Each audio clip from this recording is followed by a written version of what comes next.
E eu venho aqui hoje com vocês dar uma pequena contribuição, né, para contar um pouquinho dessa experiência que a gente teve ao longo desse último ano, né? Na verdade, um pouquinho mais do que um ano. A gente começou a conversar sobre isso em março de 2020, né? Um pouquinho antes da pandemia. Começamos a falar ali presencialmente com esse grande banco. Eu posso abrir até qual é o grande banco, e muita gente sabe qual é, né? Porque a gente vem aí um ano inteiro falando sobre isso, né?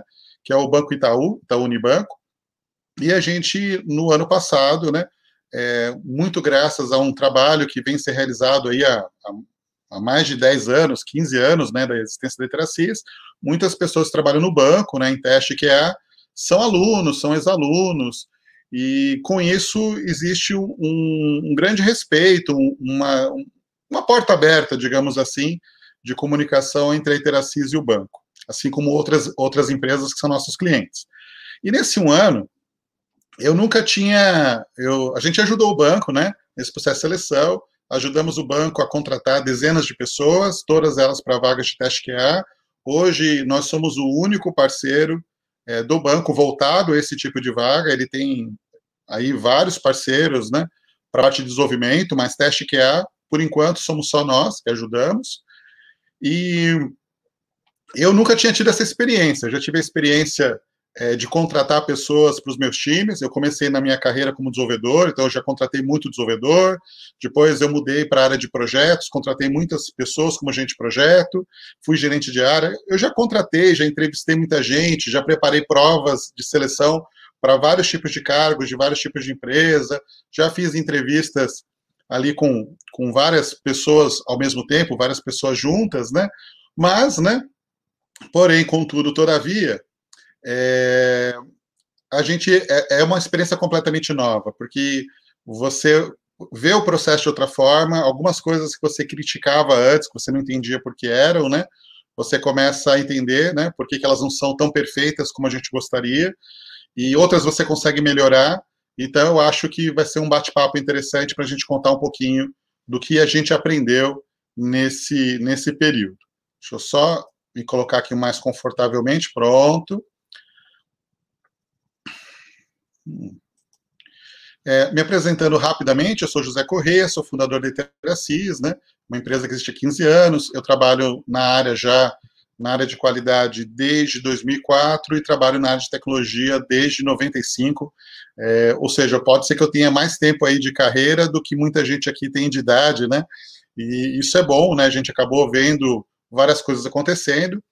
Tempo não é a mesma coisa que experiência, né? Uma pessoa pode ter de repente 25 anos de carreira, 26 anos de carreira e ter feito sempre a mesma coisa, mas eu tive boas oportunidades na minha vida e eu acabei fazendo um pouquinho de tudo, eu acabei passando por várias áreas diferentes, como acabei de citar também. E em 2006 eu resolvi fundar a Iteracis, que é um dos principais centros de treinamento em teste de software aqui do Brasil, né? E hoje a gente tem alunos no mundo inteiro, né? Graças aí muito à internet, aos cursos on demand, e há muitos brasileiros, portugueses, angolanos, moçambicanos, muitas pessoas que falam português, que trabalham em tecnologia, trabalham em testes aí ao redor do mundo, né? Então, é muito bom fazer parte da história de todas essas pessoas, de todas essas empresas, que a gente em algum momento conseguiu ajudar a evoluir seus processos. Bem, a gente tem muito o que falar e pouco tempo, né? E principalmente eu gostaria de falar da perspectiva, né, das pessoas que se candidatam a uma vaga. Eu poderia fazer essa apresentação, assim como espero no futuro fazer uma apresentação um pouco mais extensa, né, numa outra oportunidade, ou continuar falando da perspectiva do RH, da perspectiva da empresa, da perspectiva do gestor que contrata. Mas, basicamente, os 6 grandes pontos que eu vou falar aqui hoje com vocês, que eu vou compartilhar algumas ideias aqui com vocês, eles são pontos relativos à pessoa, né, que está participando ali do processo seletivo, né, o candidato, a candidata, né, a pessoa que está ali dando a cara a tapa. Eu acho que isso é mais interessante, pensando aqui no nosso público. Eu imagino que a gente esteja aqui fortemente com pessoas que são testadores, QAs, testers, analistas de teste, enfim, automatizadores, o nome que se quiser dar, ou pessoas até que trabalham com desenvolvimento, PO, Scrum Master, Agile Coaching, mas têm um interesse ou um pezinho ali, né, um chapéuzinho ali que acumula também em testes IKEA.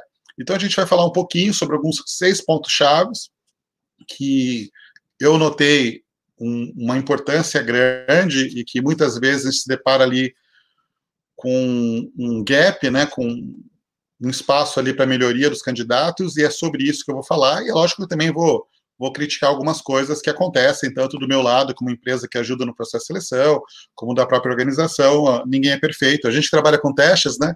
Sabe que nada nem ninguém é perfeito, tudo pode ser melhorado, há oportunidades de melhorar sempre.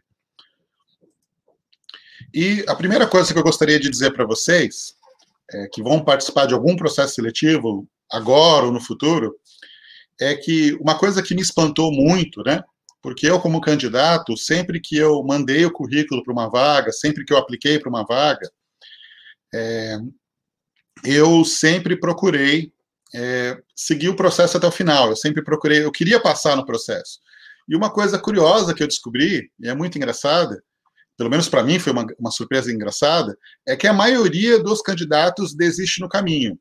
Então, fica uma grande dica aí para vocês, que se você simplesmente for no processo até o final, mesmo que você não seja o candidato que domina mais todas as ferramentas, todos os conceitos e tudo mais, mas se você simplesmente for uma pessoa persistente, uma pessoa que se empenhe em cumprir as etapas do processo, isso já aumenta muito, mas muito mesmo, as suas chances de aprovação, ou chances de pelo menos ser cotado ali para aquelas vagas, tá? Então, isso é uma coisa bem curiosa. Muita gente desiste. Como assim? O processo seletivo, ele acaba sendo um grande funil. Então, no caso lá do Itaú, a pessoa ela faz um cadastro, depois ela faz uma avaliação conceitual, que é uma prova de múltipla escolha de 30 questões, é uma prova de múltipla escolha de 30 questões, com opções de A, não lembro agora se é A, D ou A, E, enfim. E são 3 perguntas sobre 10 temas diferentes, uma pergunta simples, uma média e uma difícil, sobre 10 temas diferentes, que vão de agilidade, técnicas de teste, automação. Então, é um questionáriozinho. E as pessoas, vamos imaginar que se a gente convidar 100 pessoas, dessas 100 pessoas, 80, 75 vão aceitar participar do processo. Onde a gente encontra essas pessoas? Em sites de vagas, LinkedIn, 99 Jobs, tem pessoas que se candidatam diretamente pelo site, enfim. Então, é curioso, quando você faz uma abordagem, uma parte das pessoas já nem faz a prova, ela até fala que ela tem interesse, mas depois ela não se inscreve, é bem curioso, a gente até chama de novo, você ainda não se inscreveu, mas é engraçado que as pessoas não se inscrevem. Depois dessa parte, né, dessas 75, vamos imaginar que 100 foram convidadas, 75 fizeram a provinha conceitual, 50 vão passar dentro de algum nível, né, porque tem lá vários níveis, né, e desses 50 a gente vai convidar para fazer a prova prática, são alguns exercícios práticos de automação. Aí é que você tem uma desistência enorme, você tem lá um prazo de 1 semana para a pessoa fazer, e eu diria que a grande maioria não faz. Aí eu diria que daquelas 50 pessoas que foram convidadas a fazer a prova prática, você vai ter ali 20, 25 que vão entregar. E esses 20, 25, a maioria vai entregar a gente vai falar daqui a pouco de débito técnico, né? Ele vai entregar um tipo de automação, mas não 2, não 3. Então, se a gente for pensar em alguém que seja capaz de fazer vários tipos de automação, esse número aí vai chegar a 1 ou 2 pessoas de 100 pessoas que você partiu lá no começo. Então, é um grande funil, mas principalmente quem não desiste, mesmo que você faça só aquilo que você conhece, você tem grande chance, porque como eu estou comentando com vocês, a maioria não vai nem entregar nada, não vai fazer nada. Então, participe até o final. Às vezes tem um candidato ou uma candidata que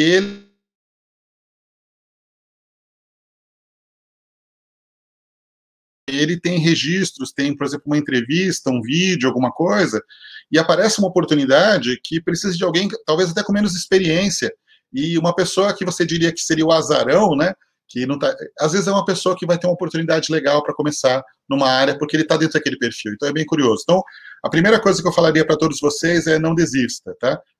Não desista, porque a maioria vai desistir no caminho. Então, o simples fato de você chegar no processo da final já é uma coisa muito bacana, tá?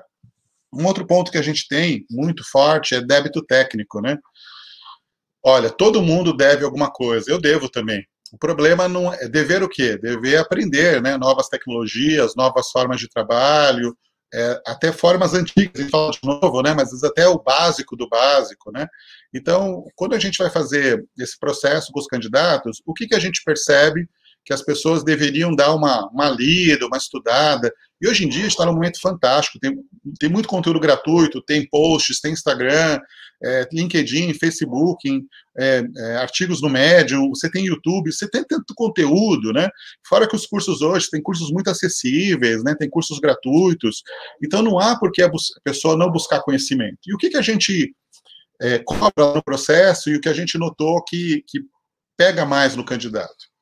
Um dos pontos principais é trabalho em grupo. Então, muitas vezes, quando os candidatos vão conversar com um entrevistador, alguém do banco, alguém da Interacis, a gente nota muito que a pessoa ela não demonstra ter muita habilidade ali de conversar, de, sabe, o que a gente fala dos soft skills, negociar, colocar a sua opinião, explicar o que ela fez, como ela interagiu com outras pessoas, como que ela convenceu elas, como ela soube ouvir, como ela soube se colocar no lugar do outro, ter aquela empatia, ter um raporte.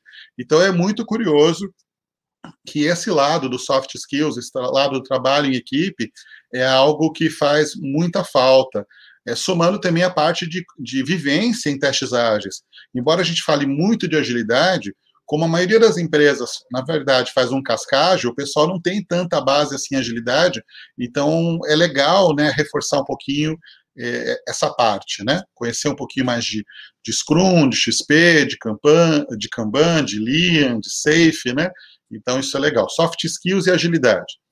E você está indo numa vaga de testes, né? Por mais que você conheça de programação, conheça de automação, precisa conhecer de técnicas de teste. Tem que de volta ao básico, né? Saber o que é um teste de caixa preta, caixa branca, quais são as técnicas que existem. Você pega candidato que nunca viu aliás, até sabe o que, mas sabe fazer, mas não sabe o que é, por exemplo, uma partição de equivalência, um valor limite, que são testes assim muito básicos, né? Isso vai dificultar muito que ele seja aprovado no processo seletivo, porque ele está faltando ali com o básico. Tudo bem? Então, a gente fala muito de aprender automação, mas também temos que aprender sobre testes, né? Técnicas de teste, estratégias de teste.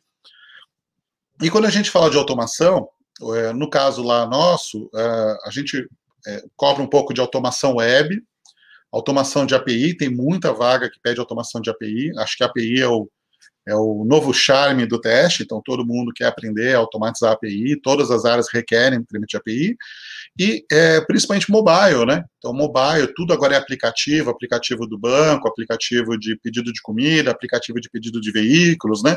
Então desenvolver essas habilidades nessas três grandes interfaces, web, API e mobile, são essenciais. Muito provavelmente, se você conseguir dominar duas dessas três, você já tem grandes oportunidades em qualquer empresa. Uma só hoje em dia é pouco, sendo bem honesto. O legal é quando você tem pelo menos duas dessas três interfaces, web, mobile, API. Duas das três é legal. Se você conseguir se preparar para as três, aí você realmente vai brilhar nos olhos de quem está procurando um candidato. Existe uma questão lá específica, que algumas vagas pedem teste de performance, seria um diferencial, não é cobrado de todo mundo, mas é um diferencial, e também é algo interessante de estudar, porque cada vez afeta mais, né, o negócio, tanto nas APIs, principalmente, né? E outra coisa que é curiosa é que nem sempre o candidato, ou a candidata, ela consegue contar uma história, que nem a gente estava brincando até nos bastidores aqui quando começou, né? Do gente da qualidade, que a gente conta a história do profissional, às vezes a pessoa não consegue contar a história dela, é muito curiosa. Então a pessoa não conta de onde ela veio, como que ela conheceu testes, como que ela aprendeu a área, por que ela gosta de testes, de QA, e como que ela foi se desenvolvendo. E essa história, né, essa jornada do herói, digamos assim, né, que é a história de onde você veio, para onde você quer ir, isso é muito importante para quem está te entrevistando, para entender um pouquinho quem é você, e isso, contar a história, sabe, os homens das cavernas já se reuniam em volta de fogueiras para contar histórias, então as histórias aproximam as pessoas, você gosta de ver filmes, gosta de ver séries, novelas, você gosta de ler um livro, tudo isso são histórias, né, então a capacidade que você tem de contar a sua história de uma maneira interessante, é muito legal, e esse é uma parte de soft skill, né, que eu diria que faz falta em muitos candidatos, porque às vezes ele tem que gravar um vídeo, a habilidade de gravar um vídeo também é uma habilidade nova, né, que a gente tem que desenvolver, a habilidade de participar de reuniões à distância, a fazer lives, né, tudo isso deve ser treinado e praticado, porque você vai precisar num processo seletivo moderno hoje, né. Outra coisa que eu me espantei, eu sou um cara muito otimista, né, eu sou um cara muito, muito otimista, e sempre trabalhei há 26 anos quase com treinamento, né, então eu digo que eu tive o privilégio de conhecer sempre a melhor parte das pessoas, tá?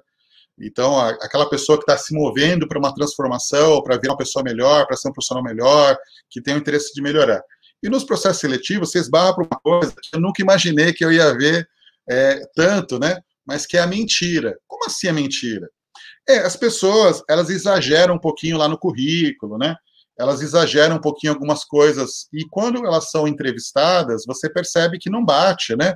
Porque ela não consegue responder sobre uma coisa que ela colocou ali no currículo dela, seja uma ferramenta, seja uma prática, seja uma situação. Então, não minta no seu currículo. Não adianta, todo currículo, como a gente falou, é um funil, ele tem várias peneiras, e uma coisa que você exagerou ali num ponto, ela vai ser percebida mais bem, isso vai te atrapalhar bastante, tá? Então, evite mentir. Você pode, de repente, exaltar alguma coisa que você quer aprender, que você está super interessado, mas cuidado. Tivemos um caso curioso de uma pessoa que, para nos exercícios, a pessoa usou um vídeo que eu tenho na internet, do ano passado, das quarentenas, que a gente fez aí 70 lives, né, com convidados, né, e teve uma pessoa que numa questão de performance, ela tinha lá um problema, né, e dizia que você tinha que fazer o teste usando CEPs de uma cidade, era com um teste de API, né, um teste de carga usando a API dos Correios, né, e a pessoa, ela usou o CEP que eu uso lá no vídeo, exatamente, ela não mudou nada, então ela fez um copia e cola do que eu falo no vídeo, né, e era pedido para fazer o CEP de uma cidade, ela não trocou o CEP da cidade e manteve o CEP da minha casa e o CEP da casa da minha sogra. E aí, quando a gente fez o contato para falar, mas olha só, tá meio estranho, né, a gente está estranhando aqui a parte de CEPs, que não batem, não, mas eu verifiquei os CEPs estão certos. Quer dizer, a pessoa copia até, sabe aquele cara que copiaria o nome do colega que está fazendo a prova do lado? Ele copiou os CEPs, né? E é muito engraçado, né? Então, e a pessoa nega. Então, é um negócio assim que para mim foi uma grande novidade. As pessoas mentem, né? Demorei muitos anos para entender isso. Então, não faça isso, porque vai ser pego, vai ser descoberto, fica muito chato, muito mal para você, se você fizer alguma coisa como essa, tá? Cuidado, tá? Tudo bem? Outro ponto muito importante é o fit cultural. É o quanto você se encaixa na cultura da empresa e quanto a cultura da empresa se encaixa na sua forma de ver o mundo. Então, procure realmente uma empresa que tenha valores, que tenha comportamentos mais parecidos com o seu. Porque senão você, às vezes, não só você pode não passar dentro do processo, como você pode passar, o que vai ser pior ainda, porque se você, enfim, como a gente estava falando da mentira, se você passar valores que você não segue, quando você entrar naquela empresa, aquilo vai pesar para você. Então, às vezes, por exemplo, uma grande empresa, você tem que ter um pouco mais de paciência, um pouco mais de resiliência, as coisas, às vezes, demoram mais para acontecer do que, às vezes, numa startup. Você tem hierarquias, você tem que compreender, né, como as coisas se encaixam ali dentro daquele jogo. Então, é muito importante ter essa característica. Então, esse é um ponto que a gente percebe muito, tanto dentro do processo seletivo como depois, que é realmente você ter características, né, ou estar no momento de vida que você se encaixa com a cultura daquela organização. Então, procure sempre conhecer um pouquinho mais da história, a gente tem redes sociais, dá para você ler um pouquinho mais, conversar com pessoas que estão na tua rede, que trabalham lá ou trabalharam lá. Tem o Glassdoor.com, né, que é um site muito bacana que as pessoas dão depoimentos. Então, conhecer um pouquinho mais da empresa e da cultura dela para ver se ela se encaixa na sua vida, né, naquele momento da sua vida. Eu destacaria ali como valores que a gente acaba observando muito, no caso da pessoa ter uma predisposição a ter uma alta performance profissional. Então, é algo que dentro do banco existe até uma premiação dessa alta performance. Eu fui funcionário do banco há muitos anos atrás e fui um dos primeiros que recebeu essa premiação lá em 2009, faz tempo. E existe essa cultura de alta performance, de que as pessoas se esforçam, têm uma visão de dono, querem fazer o melhor. Então, é um nível de esforço que talvez em outra empresa não seja muito cobrado. Tem muita questão do trabalho em equipe, você praticamente não vai fazer nada sozinho, você vai participar de várias reuniões, vai ter que colaborar, vai ter que discutir, vai ter que negociar, vai ter muita coisa que você vai falar e você vai ter que ter a habilidade de ser ouvido, vai ter que a habilidade de entender que não é o momento ainda, enfim, trabalhar em equipe, né, trabalhar com outras pessoas. Outro ponto muito importante é a diversidade. Apesar do que as pessoas imaginam, né, hoje, a maior parte das instituições de grande porte, elas têm uma diversidade muito grande, pessoas com várias opções de vida diferentes, com várias origens diferentes, com várias opiniões diferentes, e que não vão ser exatamente iguais a você, e é muito importante que a gente saiba conviver de uma maneira harmônica, né, respeitosa, e até se favorecer dessas diferenças. Então, essas diferenças, elas ajudam muito a enxergar a visão do cliente, porque nenhum de nós é o cliente, mas todos juntos conseguimos enxergar da forma como o cliente observa ali o mundo, como ele quer usar o aplicativo, então isso é muito legal. Outro ponto importante é a questão da curva de aprendizado. Hoje, talvez uma das coisas que você tem que demonstrar mais dentro de um processo seletivo é que você consegue resolver problemas, que você entra no ponto A e chega até o ponto B, e isso de uma maneira rápida. Então, muitas vezes, dentro do processo seletivo, há questões com alguma pegadinha, que tem alguma coisa errada, que tem alguma coisa que não vai funcionar de primeira, e que a pessoa vai ter que pesquisar, que a pessoa vai ter que perguntar, que a pessoa vai ter que achar uma saída. Isso não é uma coisa que está errada no processo seletivo, mas é justamente para pegar se a pessoa tem essa característica, contei, né? Que ela tem essa característica de ter uma curva de aprendizado. Então, curva de aprendizado é uma coisa importante. Todo mundo não sabe um monte de coisas, mas a sua capacidade de aprender rápido coisas novas para se adaptar à necessidade, isso é crucial para qualquer empresa. E um outro ponto essencial hoje em dia nas empresas, que é uma grande preocupação, é ética. Então, a gente já falou na questão da mentira, a gente já falou na questão de passar a perna no colega, de se apropriar da ideia do outro. Essas coisas, infelizmente, às vezes existem no mercado corporativo e a gente deve evitar ao máximo, porque, novamente, isso aí não se para em pé, né?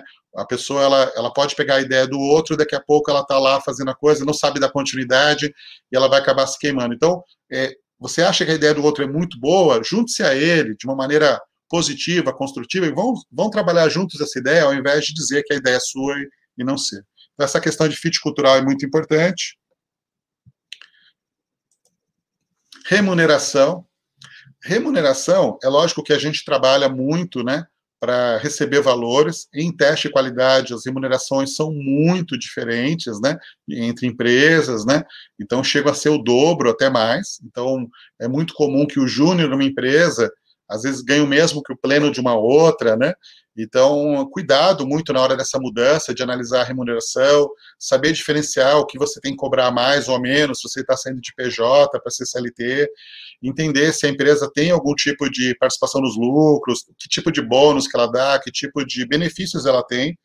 Então, algumas pessoas às vezes fazem uma análise muito crua, e elas não percebem que uma oportunidade é muito melhor que a outra. No nosso caso, a gente não discute lá com os candidatos remuneração, isso é discutido quando eles passam no processo, diretamente com o RH do banco, mas é um ponto que a gente sabe que sempre gera algum tipo de polêmica. A maioria das pessoas aceita a proposta do banco, normalmente é uma proposta muito boa, acho que 95% aceita, mas é algo que a gente tem que olhar como um todo, tá? Então, olhe a remuneração não só como valor anual, como os americanos fazem, né?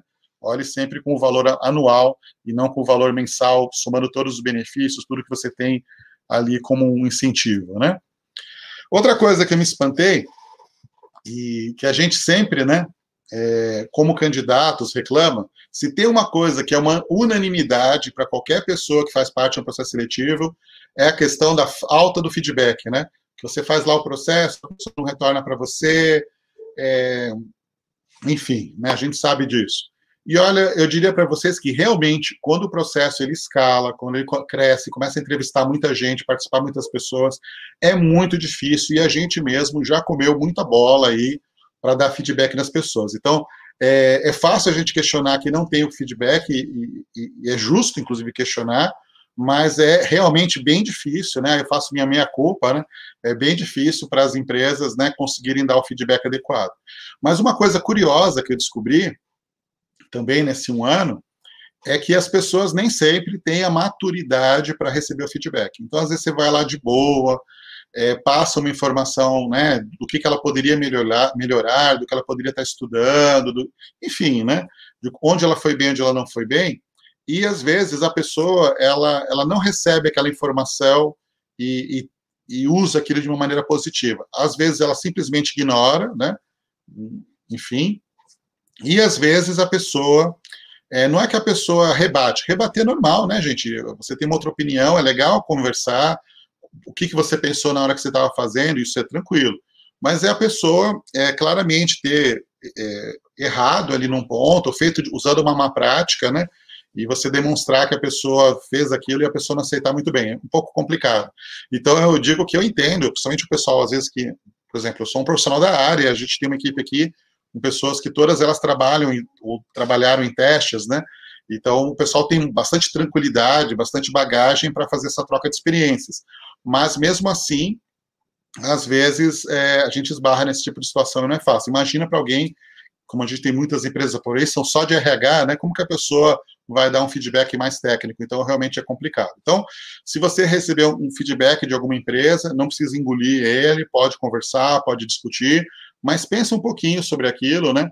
A gente, às vezes, tem que olhar com um pouco de humildade, entender onde a gente pode melhorar, porque aí sim o feedback vai funcionar para você evoluir e poder tentar de novo aquele mesmo processo. Às vezes você não passa de primeira, mas depois você consegue evoluir. Aí eu deixo aqui o desafio, né, para quem quiser ir lá, passar por isso e ter o feedback da gente, né, de como está. Então, se você aceitar o desafio, aqui está o link, né, bit.ly/ItaúQA. Então, aqui você consegue aplicar no processo, né, seletivo. E se você ainda está no começo da sua carreira e ainda não tem alguns itens de base, né, para começar, algo que pode ser bem interessante é que a gente oferece, inclusive em parceria com o próprio banco, um curso de início rápido que ele ajuda bastante profissionais a darem os primeiros passos na área, né, que inclusive já está aqui também, que a gente colocou aqui, bit.ly/IRTS03, porque é referente à turma 3. Então, é bem interessante, né? É bem interessante para quem quer fazer aí a sua preparação. Tudo bem? É gratuito, você pode fazer, vai ver sobre análise de teste, planejamento, princípios de teste. Então, é bastante interessante, tanto para aquela parte de agilidade, quanto para aquela parte ali de técnicas de teste. É bem legal, ok? Já estou acho que passando do tempo aqui um pouquinho.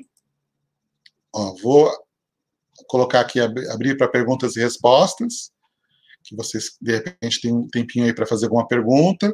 Vou aproveitar para já deixar aqui o meu obrigado para vocês, né? Tem uma frase que eu gosto muito do Abraham Lincoln, né? A melhor forma de prever o futuro é criá-lo. Então, a gente tem muitas dúvidas, né? Para onde vai o teste, para onde vai a qualidade, e se a gente aqui tem, como profissionais, que ajudar nessa condução. Deixo aqui as minhas redes sociais, e-mails, né? Quem não conseguiu anotar ali aqueles links, né? Só dá uma passadinha no site da Iteracis, né? Iteracis não tem N de navio, tá? De vez em quando alguém bota o N e não acha. Iteracis de iteração, de evolução, de soma. E lá você vai encontrar tanto o curso gratuito de início rápido, quanto o processo seletivo do Itaú. E em seguida a gente vai ter também aqui um mini curso. Então, quem quiser acompanhar, não sei se já fechou, acho que fechou agora 19, mas não custa ir lá tentar. A gente vai ter o mini curso, né, que a gente vai preparar para CTFL em 40 questões. Então, a gente vai falar bastante sobre CTFL, técnicas de teste, processos de teste. Foi um prazer estar aqui com vocês e espero ter contribuído. Não sei se podemos responder alguma pergunta do público.